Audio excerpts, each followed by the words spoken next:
Bonjour à tous et bienvenue sur la chaîne.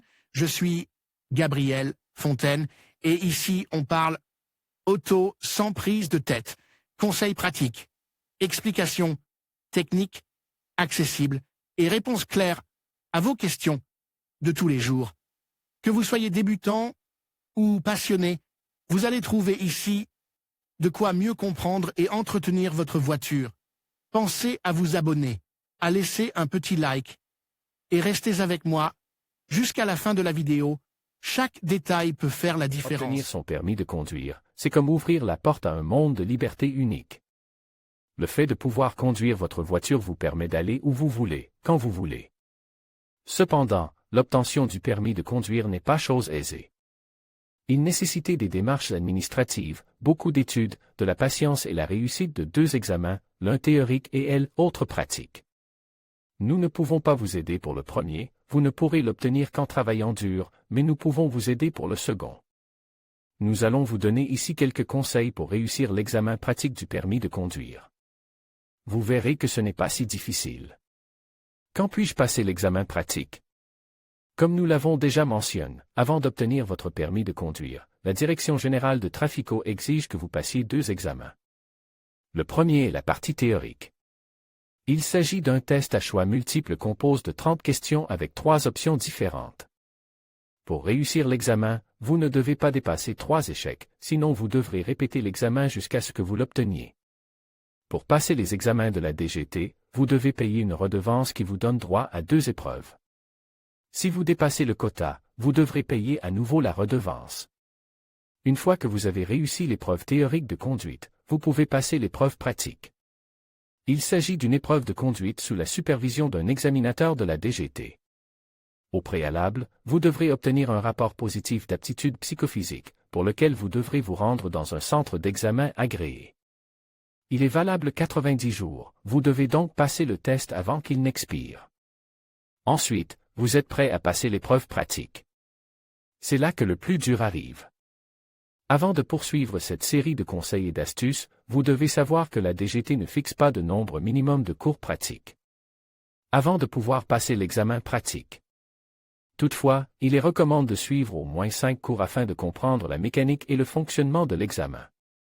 Il n'y a pas non plus de nombre maximum fixe, c'est donc à vous et à votre moniteur d'auto-école de déterminer quand vous êtes prêt à passer l'examen crucial.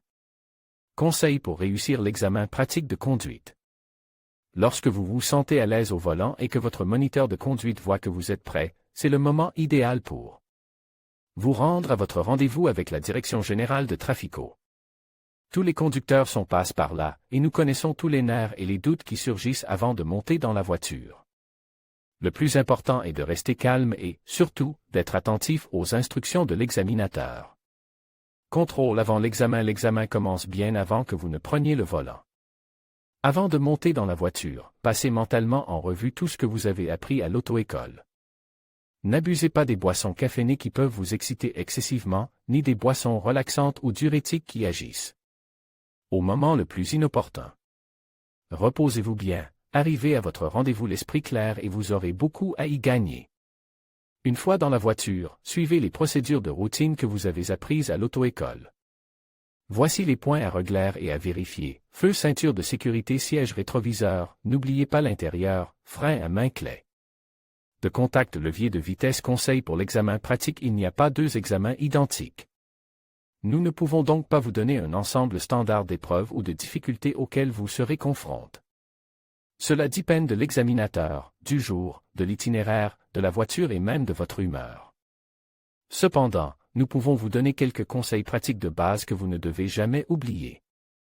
La position de conduite, il est très important que vous ajustiez votre siège et votre volant. N'oubliez pas de placer correctement vos mains sur le volant, et tenez toujours le volant à 2 mains. Manœuvre et signalisation. Comme vous l'aurez appris lors des cours pratiques, il est indispensable d'indiquer chaque manœuvre que vous allez effectuer.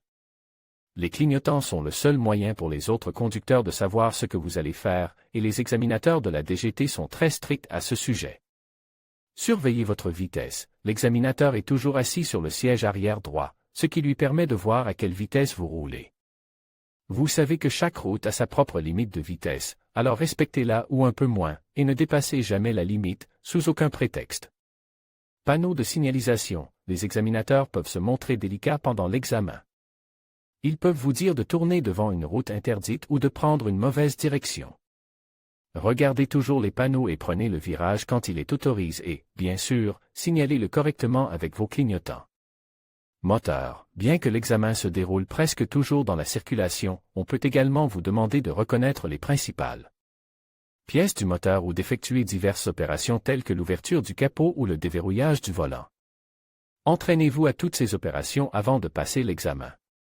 Stationnement. Il s'agit de l'un des tests les plus exigeants de l'examen pratique du permis de conduire. Le stationnement en ligne est le plus compliqué.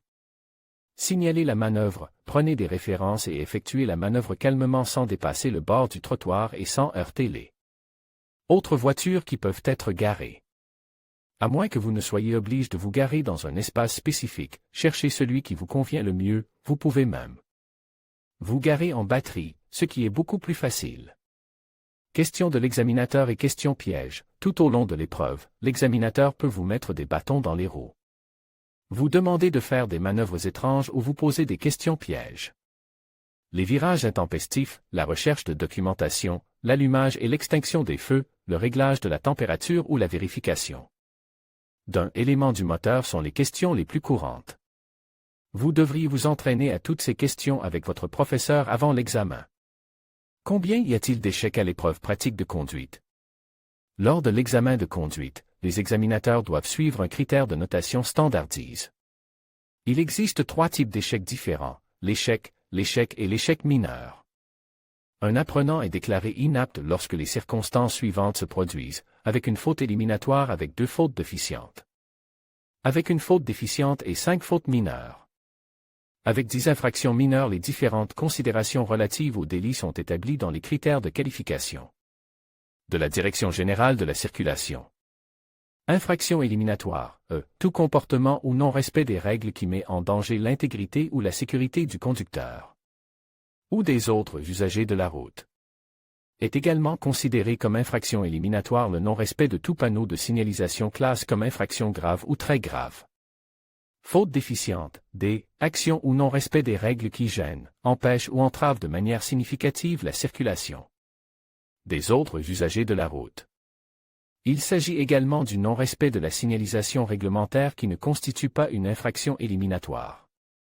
Faute mineure, tout comportement ou non-respect des règles qui ne constitue pas une faute éliminatoire ou déficiente, ainsi que l'utilisation incorrecte des commandes du véhicule, sans préjudice du fait que ce fait peut être évalué comme une faute plus grave. Ou vérifier le résultat de l'examen pratique de conduite. Après cette épreuve difficile et éprouvante pour les nerfs, l'examinateur analysera l'examen pour déterminer si vous avez réussi ou échoué en fonction des fautes que vous avez pu commettre. Le résultat sera enregistré dans la base de données de la DGT le lendemain de l'examen, à partir de 17 heures. Les résultats peuvent être consultés de 3 manières différentes, en ligne, avec vos données personnelles, carte d'identité, date de naissance, date de l'examen et le type d'examen que vous avez passé. Tout cela via le portail spécifique de la DGT. Via l'application MiDGT, disponible sur n'importe quel appareil mobile, c'est le moyen le plus pratique et le plus rapide. Il vous suffit de saisir les informations susmentionnées et vous saurez instantanément si vous avez réussi ou non. En personne, c'est le moyen le plus lent et le plus lourd, bien qu'il soit également possible de connaître le résultat de l'examen en se rendant dans n'importe quel Jefatura de Trafico. Présentez-vous avec un rendez-vous et votre carte d'identité et l'on vous communiquera votre résultat. Nous savons que l'obtention du permis de conduire n'est pas facile, mais cela en vaut la peine. Les avantages l'emportent largement sur les brefs moments de difficulté et d'angoisse. Il ne vous reste plus qu'à jeter un coup d'œil au catalogue des voitures neuves, mais vous avez également à portée de main une vaste collection de voitures d'occasion. Si vous ne savez pas laquelle choisir, voici une liste des meilleures voitures pour les débutants. Vous pouvez vous désabonner de ces courriels à tout moment. En vous inscrivant, vous acceptez les conditions générales d'utilisation ainsi que notre politique de confidentialité.